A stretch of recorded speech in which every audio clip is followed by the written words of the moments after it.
Hello दोस्तों, आप सभी का स्वागत है हमारे इस यूट्यूब चैनल बीडी के जीके वाला में। दोस्तों, आज का जो प्रश्न है वो बिहार विद्युत विभाग 2018 में पूछा हुआ प्रश्न है, प्रीवियस ईयर का प्रश्न है। इससे पहले 25 क्वेश्चन हमने करवा दिया है। अगर आपने उस वीडियो को नहीं देखा है तो जाइए, इसी चैनल पर है, जाकर देखिए।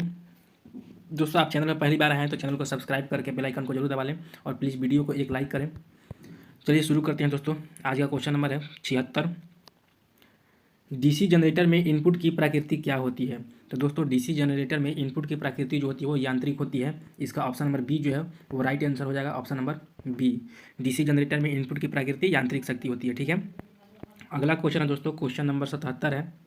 फीडर में वोल्टेज ड्रॉप किससे मुक्त होता है? तो दोस्तों, फीडर में जो वोल्टेज ड्रॉप है वो ग्राउंडिंग के प्रकार से मुक्त होता है। ऑप्शन नंबर सी इसका सही हो जाएगा। फीडर में वोल्टेज ड्रॉप ग्राउंडिंग के प्रकार से मुक्त होता है, ऑप्शन नंबर सी राइट हो जाएगा। अगला क्वेश्चन है दोस्तों, क्वेश्चन नंबर 78 है। दिए गए कथनों में से जल विद्युत उत्पादन प्रणाली के संबंध में सही विकल्प चुनें।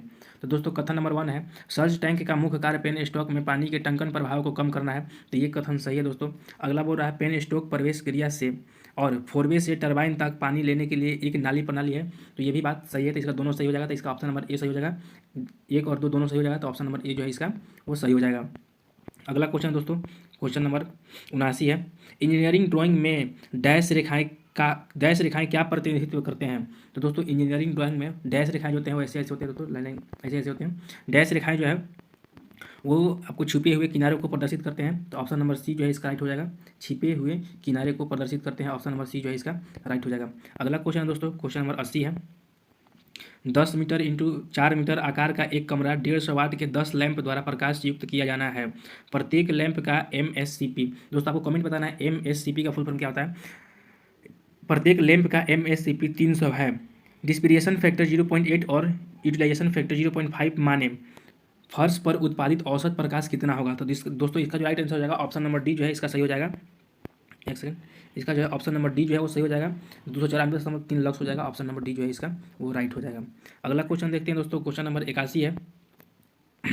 बोर्ड पर ड्राइंग शीट को स्थिर करने के लिए निम्नलिखित में से क्या प्रयुक्त नहीं किया जाता है? तो दोस्तों, बोर्ड पर ड्राइंग शीट को स्थिर करने के लिए हम चिपकने वाला टेप का प्रयोग करते हैं, ड्राइंग पिन का प्रयोग करते हैं, क्लिप्स का प्रयोग करते हैं, लेकिन धागा का प्रयोग नहीं करते हैं दोस्तों। तो इसका जो सही आंसर हो जाएगा ऑप्शन नंबर डी इसका सही हो जाएगा, धागा। अगला क्वेश्चन दोस्तों, क्वेश्चन नंबर 82 है। थर्मल पावर प्लांट में टरबाइन की स्थिति यानी कि पोजीशन क्या होता है? तो दोस्तों, थर्मल पावर प्लांट में जो टरबाइन की स्थिति होती है वो बॉयलर और जनरेटर के बीच होती है। इसका ऑप्शन नंबर 20 सही हो जाएगा, बॉयलर और जनरेटर के बीच। एक तरफ बॉयलर होता है, एक तरफ जनरेटर होता है और बीच में जो है टरबाइन होता है, घूमता है। तो बॉयलर से यांत्रिक शक्ति प्राप्त करके यह घूमता है और ये इसको यांत्रिक शक्ति देता है घूमकर, और इसके द्वारा फ्लक्स कट के वोल्टेज उत्पन्न होता है, उसको ट्रांसमिट किया जाता है। ठीक है। अगला क्वेश्चन है दोस्तों, क्वेश्चन नंबर 83 है। घरेलू विद्युत उपकरण ज़्यादातर किस वोल्टेज पर काम करते हैं? तो घरेलू विद्युत उपकरण जो है दोस्तों वो 230 वोल्ट AC पर कार्य करते हैं। ऑप्शन नंबर सी जो है इसका सही जवाब हो जाएगा, ऑप्शन नंबर सी। अगला क्वेश्चन है दोस्तों, क्वेश्चन नंबर 84 है। एक ट्रांसमिशन लाइन का मुख्य कंपोनेंट निम्नलिखित में से कौन से हैं? ठीक है। तो रोटर और ट्रांसफार्मर। तो दोस्तों, ट्रांसमिशन लाइन में रोटर नहीं होता है, रोटर मोटर में होता है। दूसरा बोल रहा है स्टेटर कम्यूटेटर, तो ये तो होता ही नहीं, ये भी कट जाएगा। तो उसके बाद बोल रहा है कंडक्टर और इंसुलेशन वाइंडिंग, तो वाइंडिंग नहीं होता है, इंसुलेटेड कंडक्टर भी नहीं होता है, वहाँ पर खुला कंडक्टर होता है। ठीक है। ऑप्शन नंबर डी बोल रहा है कंडक्टर, ट्रांसफार्मर और सपोर्टिंग टावर। तो दोस्तों, इसका जो है ऑप्शन नंबर डी ही सही हो जाएगा। कंडक्टर, ट्रांसफार्मर और सपोर्टिंग टावर्स होते हैं। ऑप्शन नंबर डी जो है इसका सही हो जाएगा, ऑप्शन नंबर डी। अगला क्वेश्चन देखते हैं दोस्तों, क्वेश्चन नंबर 85 है। निम्नलिखित किस प्रकार के वाइंडिंग का इस्तेमाल आजकल डीसी मशीन में नहीं किया जाता है? तो दोस्तों, लैप वाइंडिंग का प्रयोग करते हैं, डुप्लेक्स लैप वाइंडिंग का प्रयोग करते हैं और वेव वाइंडिंग का भी प्रयोग करते हैं। दोस्तों, लैप वाइंडिंग का प्रयोग वहाँ करते हैं जहाँ पर हमको उच्च करंट की आवश्यकता हो, यानी कि ज़्यादा एम्पियर की आवश्यकता हो, और वेव वाइंडिंग वहाँ करते हैं जहाँ पर हमको ज़्यादा वोल्टेज की आवश्यकता हो। ठीक है। वेव वाइंडिंग यहाँ और लैप वाइंडिंग यहाँ करते हैं। ठीक है।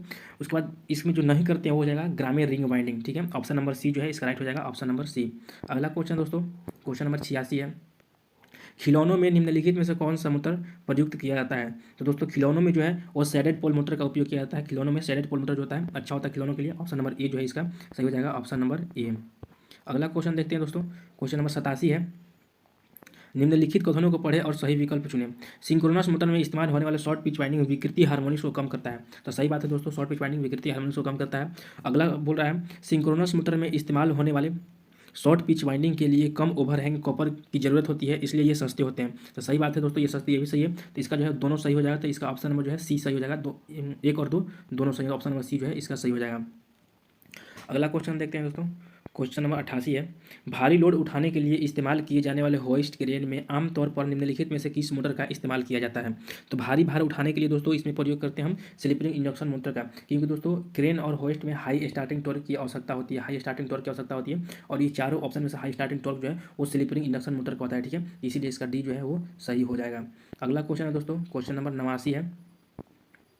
89 दोस्तों, किसी एक वर्कशॉप में 5 HP 415 वोल्ट 3 फेज मोटर लगाया जाना है। इस मोटर के लिए निम्नलिखित में से किस डिसकनेक्टिंग स्विच का चयन किया जाना चाहिए। मान लें कि दक्षता 85% है और पावर फैक्टर 0.8 है। तो दोस्तों इसके लिए हम लगाएंगे ICTP 415 वोल्ट 32 एम्पियर। इसका जो है ऑप्शन नंबर बी जो है वो सही हो जाएगा। ऑप्शन नंबर बी जो है इसका सही हो जाएगा, ऑप्शन नंबर बी। दोस्तों आप लोगों को कमेंट में बताना है ICTP का फुल फॉर्म क्या होता है, ICTP का फुल फॉर्म क्या होता है आपको कमेंट में बताना है। ठीक है, अगला क्वेश्चन है दोस्तों, क्वेश्चन नंबर 90 है। विद्युत ड्राइव के 4 कोऑर्डिनेट ऑपरेशन में निम्न में से किस कोऑर्डिनेट में रिवर्स मोटरिंग ऑपरेशन होता है। तो दोस्तों इसको याद करने का एक विधि है, ऐसे होता है। इसको फर्स्ट कोऑर्डिनेट बोलते हैं, इसको सेकंड बोलेंगे, इसको थर्ड बोलेंगे और इसको फोर्थ बोलेंगे। ठीक है, फर्स्ट क्वाड्रेंट में होता है दोस्तों फॉरवर्ड मोटरिंग होता है, FM से इसको सूचित कर रहे हैं हम। सेकंड क्वाड्रेंट में होता है फॉरवर्ड ब्रेकिंग होता है दोस्तों, FB से सूचित करेंगे इसको। और थर्ड क्वाड्रेंट में इसके जस्ट रिवर्स होता है, यहाँ पर रिवर्स मोटरिंग होता है, तो RM से सूचित कर देंगे। और इसके उल्टा यहाँ होता है, यानी कि यहाँ पर हो जाएगा रिवर्स ब्रेकिंग, रिवर्स ब्रेकिंग। ठीक है, तो बोल रहा है दोस्तों कि निम्नलिखित में से किस क्वाड्रेंट में रिवर्स मोटरिंग आता है। तो तीसरा क्वाड्रेंट में होता है। तो दोस्तों इसका जो हो जाएगा राइट आंसर हो जाएगा ऑप्शन नंबर बी, तीसरा quadrant, option number B. Option number B जो है इसका सही हो जाएगा, ऑप्शन नंबर बी, तीसरा क्वाड्रेंट में रिवर्स मोटरिंग होता है। ठीक है, अगला क्वेश्चन है दोस्तों, क्वेश्चन नंबर 91 है। एक सिंक्रोनस गति के लगभग 75% गति से अपकेंद्रीय स्विच ऑक्सिलरी वाइंडिंग को लाइन सप्लाई से अलग कर देता है, पर स्प्लिट फेज इंडक्शन मोटर निम्न में से किस पर चलती रहती है। तो दोस्तों जैसा कि हम जानते हैं कि स्प्लिट फेज मोटर में 2 वाइंडिंग होता है, एक होता है स्टार्टिंग वाइंडिंग और एक होता है रनिंग वाइंडिंग, एक होता है रनिंग वाइंडिंग और एक होता है स्टार्टिंग वाइंडिंग। ठीक है, ऐसे होता है कनेक्शन, यहाँ पर रोटर लगा होता है। ठीक है, तो दोस्तों बोल रहा है 75% गति प्राप्त करने पर अपकेंद्रीय स्विच जो है ऑक्सिलरी वाइंडिंग, यानी कि हम स्टार्टिंग वाइंडिंग को ही ऑक्सिलरी वाइंडिंग बोलते हैं, तो इसको डिस्कनेक्ट करता है। उसके बाद दोस्तों ये जो स्प्लिट फेज इंडक्शन मोटर है वो रनिंग वाइंडिंग के पर कार्य करता है, रनिंग वाइंडिंग पर कार्य करता है। तो इसका जो सही जवाब हो जाएगा ऑप्शन नंबर ए जो है इसका सही जवाब हो जाएगा, रनिंग वाइंडिंग पर कार्य करेगा, ऑप्शन नंबर ए इसका सही जवाब हो जाएगा। अगला क्वेश्चन दोस्तों, क्वेश्चन नंबर 92 है। 3 फेज इंडक्शन मोटर किसके सिद्धांत पर कार्य करता है। तो 3 फेज इंडक्शन मोटर जो है दोस्तों वो म्यूचुअल इंडक्टेंस के सिद्धांत पर कार्य करता है, म्यूचुअल इंडक्शन के सिद्धांत पर कार्य करता है। ऑप्शन नंबर सी जो है इसका सही हो जाएगा, ऑप्शन नंबर सी इसका सही हो जाएगा। अगला क्वेश्चन है दोस्तों, अल्टरनेटर में डंपर वाइंडिंग, दोस्तों डंपर नहीं डैम्पर वाइंडिंग होता है, एक सेकंड सॉरी। अल्टरनेटर में डैम्पर वाइंडिंग का उपयोग करने का उद्देश्य निम्नलिखित में से कौन सा है। तो दोस्तों अल्टरनेटर में हम डैम्पर वाइंडिंग का प्रयोग इसलिए करते हैं ताकि हार्मोनिक्स प्रभाव को कम करना है, इसलिए हम डैम्पर वाइंडिंग का प्रयोग करते हैं। तो इसका जो है ऑप्शन नंबर बी सही हो जाएगा। अगला क्वेश्चन है दोस्तों, क्वेश्चन नंबर 94 है। क्वेश्चन नंबर 94 है। एक 3 फेज इंडक्शन मोटर, स्टेटमेंट 1 कर रहा है सेल्फ स्टार्टिंग हो रहा है, बी कर रहा है कम्यूटेटर और ब्रश न होने के कारण आर्मेचर प्रतिक्रिया कम और ब्रश स्पार्किंग है जिससे चिंगारी निकल सकती है, तीसरा कह रहा है निर्माण में गैर किफ़ायती और मजबूत है, चौथा कह रहा है कि रख रखाव में आसान है, पाँचवा है निर्माण में किफ़ायती और मजबूत है, छठा बोला है कि सेल्फ स्टार्टिंग नहीं होते हैं। तो दोस्तों इसका जो राइट आंसर हो जाएगा वो हो जाएगा ऑप्शन नंबर बी। इसका जो राइट आंसर हो जाएगा ऑप्शन नंबर बी हो जाएगा, केवल 1, 2, 4 और 5 इसका सही हो जाएगा, केवल 1, 2, 4 और 5 ऑप्शन नंबर बी जो है इसका सही हो जाएगा, बी।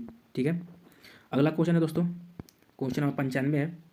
विद्युत उत्पादन संयंत्र में बिजली हमेशा इस पर उत्पन्न की जाती है। तो दोस्तों विद्युत उत्पादन संयंत्र में जो है बिजली जो है नियत आवृत्ति और स्थिर वोल्टेज पर उत्पादन की जाती है। तो ऑप्शन इसका ऑप्शन नंबर सी जो है वो सही हो जाएगा, ऑप्शन नंबर सी इसका सही हो जाएगा, ऑप्शन नंबर सी, नियत आवृत्ति और स्थिर वोल्टेज पर उत्पादन की जाती है, ऑप्शन नंबर सी इसका सही हो जाएगा। अगला क्वेश्चन है दोस्तों, एक ऑटो ट्रांसफार्मर में दोस्तों हम जानते हैं कि एक ऑटो ट्रांसफार्मर में एक ही वाइंडिंग होता है, एक ऑटो ट्रांसफार्मर में एक ही वाइंडिंग होता है, तो इसका बी जो है वो सही हो जाएगा, बी। अगला क्वेश्चन है दोस्तों, क्वेश्चन नंबर 97 है। दोस्तों वीडियो अच्छी लगे तो प्लीज़ एक लाइक करें और चैनल को सब्सक्राइब जरूर करें ताकि ऐसी वीडियो हम बनाएं तो आप तक पहुँच सके। अगला क्वेश्चन 97 नंबर है। एक ट्रांसफार्मर में ऊर्जा प्राइमरी से सेकेंडरी वाइंडिंग में किस माध्यम से आंतरित होती है। तो दोस्तों प्राइमरी से सेकेंडरी में जो होता है वो फ्लक्स के माध्यम से होता है, किससे होता है, चुंबकीय फ्लक्स के माध्यम से होता है। तो इसका जो है वो बी नंबर जो है वो सही हो जाएगा, ऑप्शन नंबर बी इसका सही हो जाएगा।